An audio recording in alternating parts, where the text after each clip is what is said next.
tüm kardeşlerimizi buraya davet ediyoruz. Kudüs'ümüz için hep beraber kardeşlerimizin ilk kıblegahımızın yanında olduğumuzu gösterelim inşallah.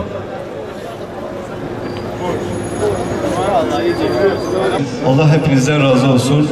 Kudüs için tekrarlayalım, bir aradayız. Mescid-i Aksa için bir aradayız.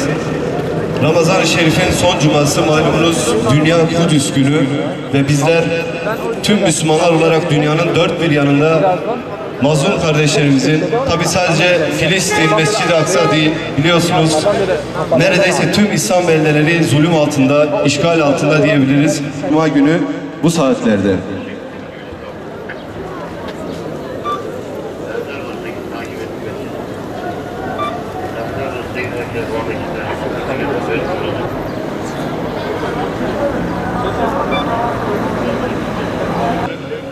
Daha fazla o güneşin altında sizleri bekletmeden, evet yine tekrarlayalım, Ramazan ayının son cumasının Dünya Kudüs günü olarak kabul edilmesi münasebetiyle bir aradayız.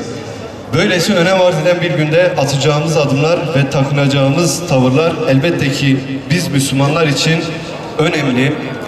İlk kıblemiz ve onun çevresinin mübarek kılındığı toprakların Kudüs'ün Siyonist işgalden kurtulması tüm dünya Müslümanlarının boynunun borcudur diyoruz. Onu elinde bulunduran dünyaya yön verir, dünyaya şekil verir. Bu manada da Kudüs bir hakimiyet alametidir. Elbette ki biz Müslümanlar için ve yine Dünya Kudüs günü tevhid bilincinin ve İbrahim'i bilincin simgesidir. Kudüs yolunda, Mescid-i Aksa yolunda Mavi Marmara şehitlerimizin 9. şehadet yıl dönümü münasebetiyle bu vesile buradan tekrar şehadetlerini Rabbim kabul eylesin diyoruz. Bismillahirrahmanirrahim. Bir gece kendisine ayetlerimizden bir kısmını gösterelim diye kulunu Muhammed'i Mescid-i Haram'dan çevresini mübarek kıldığımız Mescid-i Aksa'ya götüren Allah noksan sıfatlardan münezzehtir. O gerçekten işitendir, görendir. Bugün Dünya Kudüs günü.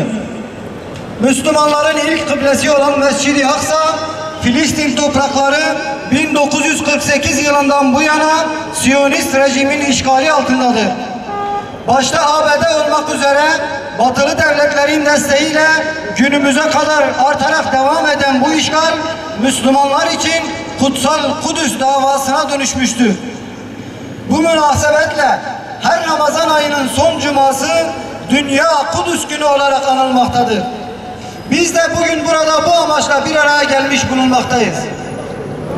Müslümanların ilk kıblesi, Resulullah'ın miraca yükseldiği mukaddes belde Kudüs, 70 yılı aşkındır Siyonistlerin işgali altında ve daha dün gibi hatırladığımız 1948 yılında İslam ümmetinin bağrına saplanan hançer bugüne kadar bizlere unutulmadık acılar yaşattı. Acının yüreklerde korlaştığı Kudüs'ün işgali bugün İslam ümmetinin yaşadığı en büyük sorundur.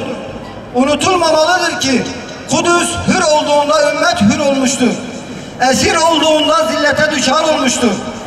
Bilmeliyiz ki bizler sessiz ve tepkisiz kaldıkça işgalin her gün biraz daha yayıldığı bu mukaddes beldede Müslüman kanı akmaya devam edecek. Siyonist ateş sadece Kudüs'ü değil bütün bir ümmeti yakacaktır. Yemen'i, Suriye'yi, Libya'yı, Afganistan'ı ve coğrafyamızın diğer beldelerini yakan zaten bu ateş değil midir? Kudüs'ü andığımız bu günlerde dahi daha büyük bir işgalin kapılarını aralamak için yeni planlar yapmaktadır. Haydut Amerika'nın 100 yılın anlaşması projesi bu gerçeğe işaret etmektedir. Aslında 100 yılın işgalini hedefleyen şeytani plan sadece Kudüs'ü değil bütün mukaddes beldelerimizi hedef almaktadır. Arz-ı mevdud hedefine ulaşmak isteyen Siyonistlerin bu kirli tezgahı ümmetin göstereceği birlik ile dağılmalıdır. Yine unutmamalıyız ki bizler parçalanmaya devam ettikçe, çekiştiğimiz ve de çatıştığımız müddetçe dünya müstekbirlerinin iştahını kabaracak, pervasızca yeni katliamlar işleyeceklerdir. Şu da bilinmeli ki Kudüs ne sadece Filistin toprağıdır ne de Arapların vatanıdır. Kudüs bütün Müslümanların, İslam milletlerinin mukaddes beldesidir. Bu gerçek dolayısıyla mukaddes toprakları savunmak ve işgali sonlandırmak da hepimizin öncelikli vazifesidir. Müslümanlar için Mescid-i Aksa, Mescid-i Haram, Mescid-i Nebevi'den sonra yeryüzündeki en mukaddes mabettir. Tekbir! Allahu Ekber! Tekbir! Allahu Ekber! Tekbir! Allahu Ekber! Bugün Kudüs'ü her zamankinden daha çok gündemde tutmalı ve hürriyeti için mücadele etmeliyiz. Küresel küfür güçleri en küçük zaman dilimini dahi Kudüs'ü Yahudileştirme gayretiyle plan ve projeler geliştirmektedir. Kudüs'ün küresel bir saldırı altında olduğunu görmeliyiz. Zalimler topluluğu tüm imkanlarıyla İslam ümmetini hedef almışken bizlerin tepkisizce oturması büyük bir vebaldir. İslam ümmetinin yaşadığı acıların ana sebebi fesat yayan yeryüzünde ilk asabiyet tohumları eken lanetli Siyonistlerdir. Tarihi süreçte İslam milletlerine her türlü zulmü reva gören İsrailoğulları bugün topraklarımızdaki fitnenin de kaynağıdır. Gayrimeşru rejimlerinin varlığını ayakta tutabilmek için her türlü melaneti işleyen Siyonistler İslam coğrafyasında oluşturdukları kaos ve kargaşadan beslenmektedirler. İşledikleri cürümlerle sadece Müslümanları değil, bütün insanlığı tehdit eden işgalci Siyonistlere karşı mücadele etmek aynı zamanda bütün insanlığın ve bütün Müslümanlığın vazifesidir. Siyonistlerin ilk hedefi Müslümanlardır. Nihai hedefleri ise bütün bir insanlığı köleleştirmektir. Kudüs Siyonistler mezarı olacak! Kudüs Siyonistler mezarı olacak! Bizler burada İslam ümmetine, ümmetin bütün fertlerine sesleniyoruz. Bugün her zamankinden daha fazla kardeşliğe, birliğe, beraberliğe ihtiyacımız vardır. Rabbimizin emrettiği şekilde aramızda İslam kardeşliğini tesis etmek, ümmet olarak bizim en öncelikli meselemizdir. Bunun için çalışmalı, bunun için zemin hazırlamalıyız. İslam coğrafyasındaki savaşlar, zulümler, akan kanlar ve çiğnenen mukaddesatlar ümmetin vahdetiyle son bulacak ve Kudüs özgürlüğüne kavuşacaktır.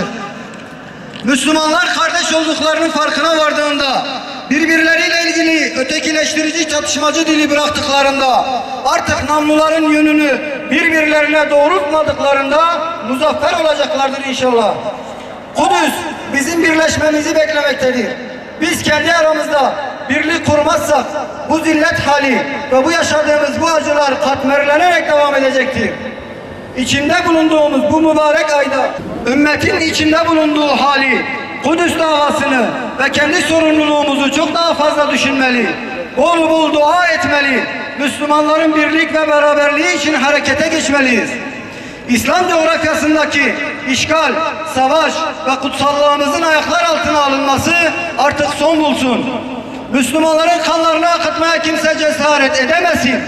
Artık Müslümanlar olarak kendimize gelelim ve bu mezalime son verecek adımlar atalım. Zalimler için yaşasın cehennem! Zalimler için yaşasın cehennem! Zalimler için yaşasın cehennem! Başta batılı devletler olmak üzere dünyanın 3 maymunu oynadığı zulümlere karşı Filistinli Müslüman kardeşlerimizin yanında olmak ihlalli bir farizadır. Ceddimiz Selahaddin Eyyubi'nin bizlere emanet bıraktığı mukaddes davaya sahip çıkmak aynı zamanda bizler için en büyük bir mirastır. Bugün Haydut ABD'nin 100 yılın anlaşması olarak sunduğu ama aslında 100 yılın işgaline kapı aralayan sinsi plana ilişkin coğrafyamızdaki kimi kukla rejimler her ne kadar destek verse de hür iradeli ülke yönetimleri bu büyük yıkım projesine karşı güçlü bir duruş sergilemelidir.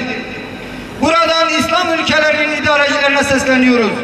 Ümmetin halini görmezden gelmeyin. Müslümanların düştüğü bu halden en çok sizler sorumlusunuz. Yarın bütün bunların hesabını sizden sorulacaktır.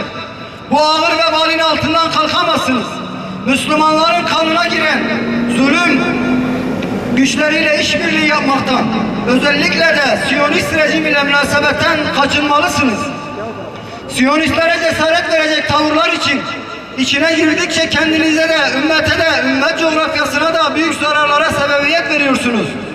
Bu anlamda daha önce de dile getirdiğimiz şu çağrımızı yineliyoruz. Siyonistlerle olan askeri ve ekonomik işbirliklerini sonlandırın. Kudüs'ü bir bütün olarak Filistin'in başkenti ilan edin ve buna ilişkin pratik adımlar atın. Yıllardır büyük sıkıntılar çeken, saldırıya uğrayan Gazze'nin üzerindeki ablukanın kalkması için her türlü baskıyı oluşturun.